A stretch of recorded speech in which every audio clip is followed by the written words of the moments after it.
Here's a question you've probably never asked yourself. Do your legal rights have an expiration date? Well, it turns out they do. In the eyes of the law, there is a very real, very serious ticking clock on your ability to seek justice. And if that clock runs out, your rights can just poof, vanish. So let's pull back the curtain on this thing, the statute of limitations, and figure out how it all works. So, let's just get right to the point. Can your legal rights actually expire? The answer is a huge, unambiguous yes. It happens every single day in courtrooms all over the country. And honestly, understanding how and why this happens is one of the most important things you can know about our legal system.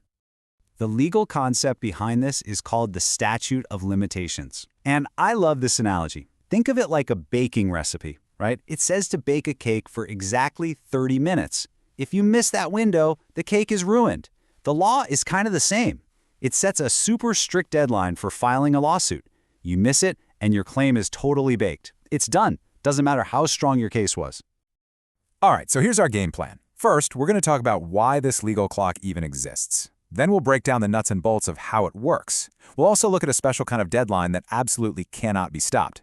Then we'll see how this whole system is different everywhere you go, and we'll finish up with a practical playbook so you know what to do.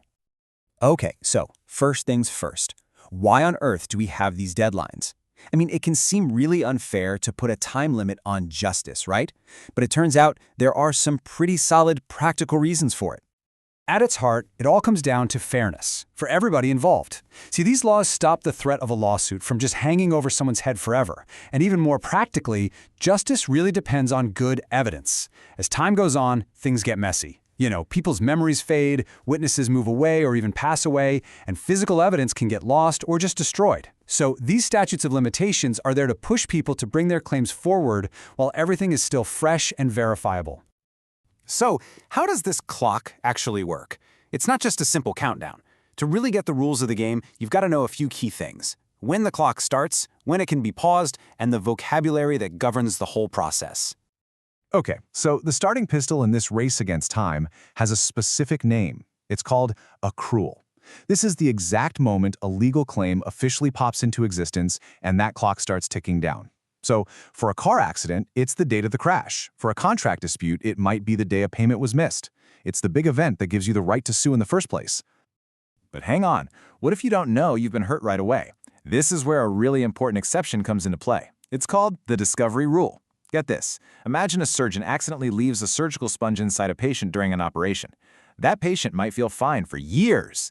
The law says, hey, it would be totally unfair to start the clock on the day of the surgery. So instead, the clock only starts ticking when the patient actually discovered the sponge, or, and this is key, when they should have reasonably discovered it. And there's also a pause button. Legally, it's called tolling.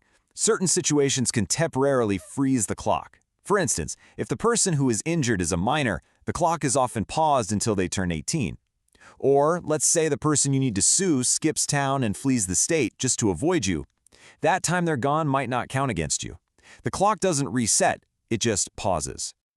Now, we just talked about pausing the clock, but you should know there's another type of legal deadline out there. And this one, well, this one is absolute. It's a hard stop. No exceptions, no pauses. This is called a statute of repose. Now, unlike a regular statute of limitations, which kicks off when someone gets injured, a statute of repose is triggered by a totally different event. Like, say the day a building's construction is finished. And here's the kicker. It is not affected by the discovery rule or by tolling. It is a final, non-negotiable cutoff.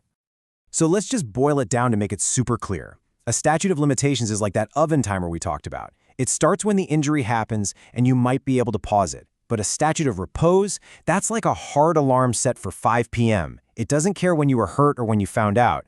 When that alarm goes off, it's game over, period. All right, just when you think you've got this all figured out, here comes the big curveball. These rules we're talking about, they're not national, not at all. It's a massive patchwork of different state laws, which means your location, where you are, can literally be the difference between having a case and having no case at all. I mean, just look at this. For the exact same kind of personal injury, let's say a slip and fall, the deadline to file a lawsuit can be wildly different. You might only get 2 years in California, but 3 in New York, and a whopping 4 years down in Florida. Your legal rights can literally be cut in half or doubled just by crossing a state line. It's kind of crazy. And the complexity just keeps growing when you look at different kinds of claims.